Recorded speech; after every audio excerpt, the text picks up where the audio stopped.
ક્યાંક ને ક્યાંક કર્મ જવાબદાર છે, અને બીજું ભગવત કૃત. ઘણા એવા પ્રતિબંધો હોય જે ઠાકોરજીએ જ નાખ્યા. પ્રભુ જ ન ઈચ્છતા હોય કે આના મુખમાં મારું નામ આવે, પ્રભુ જ ન ઈચ્છતા હોય કે આ મારી સેવામાં આવે, તો એ વ્યક્તિ ગમે તેટલો પ્રયાસ કરે ને તો એના હાથની સેવા ન પહોંચે ઠાકોરજી પાસે. અહીંયા ધ્રુવજીએ પ્રભુ પાસે માંગ્યું, કોઈ ભગવતીનો સંગ મને આપજો, જેથી સત્સંગ કરતા કરતા હું ભવપાર ઉતરી જાઉં. આ ધ્રુવજી પર કૃપા પ્રભુએ કેમ કરી? શું એના તપબળથી ભગવાન પ્રસન્ન થયા? મહાપ્રભુજી કે ના, આ તો યમુનાજીની કૃપાથી પ્રસન્ન થયા છે. ધ્રુવ પરાશરા અભિષ્ટ દેવ. ધ્રુવજી અને પરાશરને અભિષ્ટ ફળ આપનારા શ્રી યમુનાજી છે. મહાપ્રભુજીએ કહ્યું, આ તપને કારણે પ્રભુ પ્રસન્ન નથી થયા, આ યમુનાજીના તટના આશ્રયને કારણે ઠાકોરજી પ્રસન્ન થયા. આ યમુનાજીના પાનને કારણે ઠાકોરજી પ્રસન્ન થયા છે. એટલે જ આપણે ત્યાં કહેવાય ને કે જીવનમાં એકવાર યમુના પાન જરૂર કરવું. કારણ કે યમુના પાનના બે ફળ છે. એક સૌથી પહેલું ફળ એ છે, ન જાતું યમયાતના ભવતિ તે પયઃ પાન. ક્યારે પણ યમયાતના એ જીવે નથી ભોગવવી પડતી જેને એકવાર પણ યમુના પાન કર્યું. એટલે જ આપણે ત્યાં લોટી ઉત્સવ ને આ બધું કરતા હોઈએ છીએ. એ ઉત્સવની મહિમા શું છે? બે મહિમા છે. એક, જેને પાન કરાવો એને યમયાતનામાંથી તમે છોડાવો છો, એટલે બહુ મોટું પુણ્ય કરો છો. અને બીજું, યમુનાજીના પાન કરવા એટલે યમુનાજી એટલે આખી વ્રજયાત્રાનો રસ, આખા વ્રજનો રસ. અને એ વ્રજ રસ કોઈને પાન કરાવો તો કોઈને વ્રજયાત્રા કરાયાનું પુણ્ય તમને મળે. એટલે યમુના પાનના બે ફળ, એક યમયાતનામાંથી મુક્તિ અને બીજું ભગવત પ્રેમની પ્રાપ્તિ. કારણ કે જ્યારે યમુના પાન તમે કરો છો ત્યારે ત્રણ વસ્તુની પ્રાપ્તિ તમને થાય. એક, અંજલિમાં યમુના પાન જ્યારે તમે કરો, ત્રણ વસ્તુ. સૌથી પહેલું, યમુનાજીના જલમાં મુરારી પદ પંકજ પુરદ અમંદ રેણુ ઉત્કટામ.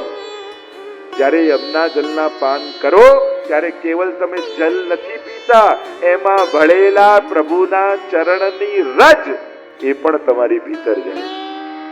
એટલે યમુનાજીનું જલ તમને ભગવત ચરણારવિંદની રજ આપે છે. અને આ રજ સાધારણ નથી. ચરણ પંકજ રેણુ શ્રી યમને જુદેઈ 41 પદમાં તો કેટલી વાર રજની મહિમા ગાઈ. અરે રજમાં પણ યમુનાજી છે. એટલે ક્યારેક જો વ્રજમાં જાઓ, ઉનાળાનો સમય હોય, જલ સુકાઈ ગયું હોય, તો એવું ન કહેતા કે અમે ગયા તો ખરા વ્રજમાં, પણ યમુનાજીના દર્શન ના થયા. કેવલ જલમાં જ યમુનાજી નથી, રજમાં પણ યમુનાજી. યમુના તટની રજમાંથી જ્યારે સ્વરૂપ બનાવ્યું કાત્યાયની દેવીનું, ત્યારે કોણ હતા? સાક્ષાત યમુનાજી જ હતા. અને એટલે જ કાત્યાયની મહાભાગે મહાયોગી નદીશ્વરી નંદ ગોપ સુતમ દેહી પતિમ મે કુરુતે નમઃ. પ્રભુ અમને પતિ રૂપે મળે અને શ્રી યમુનાજીની કૃપાથી મહારાસમાં પ્રવેશ ગોપીજનોને મળે. તો રજની મહિમા છે. આપણે ત્યાં કિશોરીબાઈને પણ ગુસાઈજીએ યમુનાજીના તટની રજ સેવામાં પધરાવી દીધી. કારણ કે યમુનાજીની સેવા પ્રાય આટલા પ્રકારથી આપણે કરતા હોઈએ. ઘણાને ત્યાં લોટીજી જલ રૂપે યમુનાજી બિરાજતા, ઘણાને ત્યાં ચિત્રજીની સેવા બિરાજતી હોય, ઘણાને ત્યાં રજ રૂપે યમુનાજી. કારણ કે ગુસાઈજીએ કિશોરીબાઈને યમુના રજ પધરાવી દીધી સેવામાં, અને યમુનાજી કૃપા કરવા લાગ્યા. અને ઘણાને તે યમુનાજીના શ્યામ સ્વરૂપ બિરાજતા. આ ચાર સ્વરૂપે ક્યાંક ને ક્યાંક વૈષ્ણવના ઘરે ઘણાને ત્યાં યમુનાજીની પણ સેવા બિરાજતી. તો જ્યારે ઠાકોરજીના યમુનાજીના પાન કરો છો ત્યારે પહેલી વસ્તુ મળે છે રજ. એમાં રજ છે. બીજું, જ્યારે યમુનાજીના પાન કરો છો ત્યારે તમે જલ સમજીને પીઓ છો, પણ યમુનાજી જલ નથી પીવડાવતા, એ પોતાના દુગ્ધનું તમને પાન કરાવે. એક માં એના બાળકને જે પય પાન કરાવે, ન જાતું યમયાતના ભવતિ તે પયઃ પાન. તમે જળપાન કહો છો, મહાપ્રભુજી તો પયપાન કહે છે. આ તો દુગ્ધ પીવો છો. માં પોતાના બાળકને પોતાના પયથી પોષિત કરી રહી છે. એટલે એવો ભાવ કરજો કે જ્યારે મેં યમુના જલ પીધું અને યમુનાજી મને દુગ્ધપાન કરાવી પોતાના બાળક તરીકે સ્વીકાર કરી લીધું. યમુનાજી સ્વીકૃત કરે છે તો પહેલા રજ, બીજું પય અને ત્રીજું જ્યારે યમુના જલના પાન કરો છો ત્યારે કેવલ જલ નથી પીતા તમે, સ્મર શ્રમ જલાણુભી સકલ ગાત્ર જય સંગમ. ત્રીજું શું મળે છે કે જ્યારે ઠાકોરજી મહારાસ કરે અને મહારાસ કરતા શ્રમ બંધુઓ જ્યારે ઠાકોરજીના મસ્તક પર આવે, શ્રીઅંગમાં શ્રમવારી પ્રસ્વેદ બિંદુઓ પ્રગટ થાય, પણ પ્રભુમાં તો રસ સિવાય બીજું કાંઈ નથી. એ તો આનંદ માત્ર કરપાદ મુખોદરાદી છે. એ મનુષ્ય જેવું પ્રાકૃત દેહ થોડી છે. તે પ્રસ્વેદ બિંદુઓ પણ સાક્ષાત કૃષ્ણ રસ, એ આનંદ રસ છે, એ રાસનો રસ છે. અને ઠાકોરજી યમુનાજીમાં પધારે ત્યારે સ્વરસને યમુનાજીમાં પધરાવે છે. અને જ્યારે તમે યમુનાજીના પાન કરો ત્યારે કેવલ જલનું પાન નથી થતું, સાક્ષાત કૃષ્ણ રસનું પાન તમે કરો. કારણ કે જલમાં કૃષ્ણ રસ પણ ભળેલો છે. તો આ ત્રણ વસ્તુ એટલે જ ભગવદીઓ ગાન કરતા કહે છે ધ્રુવલોકની પ્રાપ્તિ થઈ છે. અનેક પ્રકારની આગળ કથાઓ આવી.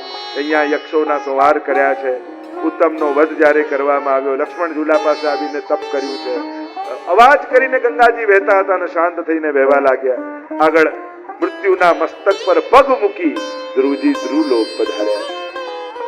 માંગ્યું તું અખંડ આપના દર્શન થતા રહે. પ્રમાણ શું? આજે પણ નાથદ્વારામાં શ્રીનાથજીને ત્યાં ધ્રુવ બારીમાંથી ધ્રુવજી અહર્નિશ દર્શન કરે. સદાય ભગવત દર્શન નું ફળ પ્રાપ્તિ થઈ છે. આગળ વેન થયા, અંગ થયા, અંગના વેન થયા, નાસ્તિક થયા અને પ્રજાને પ્રતાડિત કરવા લાગ્યા. પ્રજાએ માર્યા, બાહુનું મંથન કર્યું. યોગ્ય રાજા છે, પૃથ્વીનું દોહન કર્યું છે. આ જે પણ નગર રચના, ખેતી, ખનીજ, આ જે બધું ઉત્પાદન જુઓ છો ને, ભાગવત કહે છે કે આ બધું પૃથુ રાજાની દેન છે. એમણે પ્રજાને શીખવાડ્યું કે નગર બનાવીને કઈ રીતે રહેવાય, ખેતી કઈ રીતે કરાય, ખનીજો કઈ રીતે મળે. આ આખી વ્યવસ્થા પૃથુ રાજા દ્વારા પ્રદત્ત છે. આ ભૂમિનું દોહન કરીને અનાજ પકવતા શીખવ્યું. સમય થયો, રાજપાટ છોડીને વનમાં ગયા, તપ કર્યું, પ્રભુ પ્રસન્ન થયા, માંગવાનું કહ્યું તો કહ્યું કે મને 10,000 કાન આપો. 2 કાનથી આપની કથા સાંભળું છું ને, તૃપ્તિ થતી નથી. રૂવાડે રૂવાડે કર્ણેન્દ્રિયો લાગી જાય તો આપની કથાના પાન કરવાના આનંદ આવી જાય. આવી માંગણી પૃથુ રાજાએ કરી. આગળ મોક્ષ પ્રકરણમાં પ્રચેતા આખ્યાન આવ્યું. 100 પુત્રો થયા, મોક્ષનો ઉપદેશ આપ્યો, નવ યોગેશ્વર થયા, ભરતજી એમના પુત્ર થયા. બધા જ બાળકોને ભેગા કરીને ઉપદેશ આપતા સમજાવ્યું ભોગ ભોગવવા માટે 83,99,999 યોનિઓ. આ એક માનવ યોનિ એવી છે જેમાં ભગવાનની ભક્તિ થઈ છે, તો જે બીજી કોઈ યોનિમાં નથી. વિચાર કરો, અહીંયા તમે કથા સાંભળવા બેઠા છો, આ માનવ યોનિ સિવાય બીજી કોઈ યોનિ હોત તો તમને કોઈ હોલમાં આવવા દે? અરે ગાય બન્યા હોત તોય કોઈ ઘૂસવા નથી. માણસ છો તો કથામાં બેઠા છો. વિચાર કરો, બડે ભાગ માનસ તન પાવા કેમ કહેવામાં આવે છે? કારણ કે આ એક જ યોનિમાં એવી વ્યવસ્થા છે કે જેનાથી ભગવાન સાથે જોડાઈ ભગવાનની ભક્તિ થઈ શકે, આત્મોદ્ધાર થઈ શકે. બાકી બધી જ ભોગ યોનિઓ છે. ભોગ યોનિ એટલે કરેલા કર્મો ભોગવવાની. એમાં પાપ પુણ્ય તમે નથી કરતા. સિંહ કોઈ હરણને મારી નાખે તો સિંહને પાપ નથી લાગતું, એ યોનિ જ છે, ભોગવવાની. પણ માણસને પાપ લાગે, માણસને પુણ્ય લાગે. માનવ યોનિ એટલે એક તક કર્મોની ગાંઠોને ખોલીને કૃષ્ણને પામી લેવા. આ તક માનવ યોનિમાં છે. એટલે તો મહદ ભાગ અન્ય સર્વ યોનિઓ કરતા માનવ યોનિ કેમ શ્રેષ્ઠ કહીએ? આંખ દરેક પાસે છે, દરેક યોનિમાં છે. ઉડતું ઉડતું પક્ષી ક્યાંક મંદિરમાં આવીને બેસે તો એ ભગવાનને જોઈ શકે, પણ માણસની આંખોનો ફરક. માણસ પાસે એવી આંખો છે કે આ આંખોથી ભગવાનને જોઈ દર્શન કરવા માત્રથી જન્મ મરણના ચક્કરમાંથી છૂટી શકે. આ જીભ પોપટ પાસે પણ છે, એ પણ રામ બોલે છે, માણસ પણ રામ બોલે છે. બંનેમાં ફરક એટલો, પોપટને રામ કોણ છે ખબર નથી, અને એટલે એનું બોલેલું રામ રામના કાન સુધી જતું નથી. પણ માણસ જ્યારે રામ બોલે તો છેક રામને સંભળાય છે. એવી જીભ માણસ પાસે. અને એટલા માટે એની દરેક ઇન્દ્રિયો એના બંધનનું કારણ નથી, એના મુક્તિના દ્વાર છે, એના મુક્તિના સાધન છે. અને એટલે કોઈ એક ઇન્દ્રિય પણ ભગવાનમાં લગાડી એ જન્મ મરણના ચક્કરથી છૂટી શકે છે એવો દેહ માણસ પાસે છે. એટલા માટે આ માનવ દેહને દુર્લભ કર્યો. સમજાવતા કહ્યું, મોકો ગુમાવતા નહીં. ફરી ફરી માનવ, કારણ કે આપણા કર્મો આ જન્મમાં એવા ખરેખર છે કે આવતા જન્મમાં માણસ બનીએ. આપણને એમ થાય આ નહીં તો આવતા જન્મે. કોણે કહ્યું કે આવતો જન્મ આજ આવશે? પાછો કેટલો લાંબો રસ્તો છે. પ્રભુની ભક્તિ કરજો એમ સમજાવ્યું. આગળ ભરતજીનું ચરિત્ર આવ્યું. કહેવાય છે કે આ ભરતજી પરથી આપણા દેશનું નામ ભારત પડ્યું છે. શ્રેષ્ઠ રાજા. સમય થયો, રાજપાટ છોડીને વનમાં આવી છે. કહ્યું કે હરિની પ્રાપ્તિ કરીએ. એક નદી કિનારે કુટિયા બનાવીને રહે છે અને રોજ સ્નાન કરી, સંધ્યા વંદન કરી, સૂર્યનારાયણને અર્ઘ સમર્પિત હરિ હરિ હરિ હરિ હરિ નામનું ઉચ્ચારણ કરે. સંજોગો ક્યારે બદલાય ને ખબર નથી રહેતી. ઘણી વાર મનમાં મનોરથો રહી જાય અને સંજોગો એવા વિપરીત થઈ જાય કે પછી ક્યારે પૂરા જ નથી. અને એટલે સારા સંકલ્પો હોય ને તુરંત કરી જ દે. સમય ક્યારે ફરે કોને ખબર. એક દિવસ નદીમાં સ્નાન કરવા ગયા અને સ્નાન કરવા ગયા અને જ્યાં આંખો બંધ કરી સૂર્યનારાયણને અર્ઘ આપવા અંજલિમાં જલ ભર્યું, એટલામાં સિંહની ત્રાડ સંભળાઈ. ત્રાડ સંભળાઈ એટલે કેટલાક હરણાઓ જલ પીતા હતા. એમાં એક હરણી ગર્ભવતી હતી અને બાળક થવાની તૈયારીમાં હતું. અને સિંહની ત્રાડ સંભળાઈ એટલે ગભરાઈ, નદીમાં કૂદી ગઈ ગભરાઈને અને પ્રસવ થયો. અને આ જલ લેવા ગયા એટલા મેં બચ્ચું તણાતું તણાતું રાજાના હાથમાં આવ્યું. અરે આ તો નવજાત બચ્ચું લાગે છે, હમણાં જ જન્મ્યું લાગે છે. તુરંત કિનારે આવ્યા, કુમળું કુમળું ઘાસ ઉગેલું હતું તોડીને લાવ્યા અને હરણના બચ્ચાને ખવડાવવા લાગ્યા. ધીમે ધીમે ઉભા થવાની કોશિશ કરતું કરતું પગ માંડીને ઊભું થયું અને લીલું લીલું ઘાસ ખાવા લાગ્યું. દયા બહુ સારી વસ્તુ હતી, પણ આ દયા ધીમે ધીમે મોહ બની. અને હવે તો એમ થયું કે હું નહીં સાચવું તો આને કોણ સાચવશે? મરી જશે, આ એકલું જંગલમાં ક્યાંથી રહેશે? અને રોજ હવે તો જ્યારે માળા કરવા બેસે હરી હરી હરી હરી 11 વાર ફેરવ્યો તો આંખ ખોલીને જુએ આ હરણ હરણ હરણ ક્યાં ગયું? ક્યાંક દૂર તો નથી જતો રહ્યો, ક્યાંક કોઈને લઈ તો નથી ગયું, ક્યાંક મને છોડીને જતું તો નથી રહ્યું. મારા વગર એ જીવશે કેમ? બચાવવાનો ભાવ સારો હતો. મોહ કોને કહેવાય? મારા વગર તો આનું કોઈ કરી જ નહીં શકે. અરે તું નાનો હતો તો તારું બધાએ કરી લીધું. કોઈનાથી કઈ થોડી અટકાય છે, કરનારો પરમાત્મા છે. મારે કારણે આનું જીવન ચાલે છે. આવો મોહ થઈ ગયો, આવો અહંકાર થઈ ગયો. અને એકવાર હરણે જયારે પોતાનું ટોળું જોયું હરણોનું તો નીકળી ગયું અને આનું મન હરણમાં રહી ગયું. હરી હરીની માળા છૂટી ગઈ. હરણ ક્યાં ગયું હશે? કોણ લઈ ગયું હશે? કોણ ઉપાડી ગયું હશે? એને ખાધું હશે કે નહીં? એ સૂતું હશે કે નહીં? હરીનું વિસ્મરણ થઈ ગયું અને હરણ હરણ હરણની સુધી દેહ પડવાનો સમય આવ્યો. મન હરણમાં ગયું, દેહ છૂટ્યો અને આવતા જન્મમાં હરણ બન્યો. વિચાર કરો, રાજા હતા, ભક્તિ કરવા જંગલમાં આવ્યા અને હરણમાં ફસાઈ હરણ બન્યો. ક્યાં માણસની ગતિ થાય? એટલે જ કહ્યું, એક મૃગ કે કારણે ભરત ધરી મૃગ દે. એક મૃગ કે કારણે ભરત ધરી મૃગ દે, તુલસી વાકી કહા ગતિ જો સબસો કરત સને.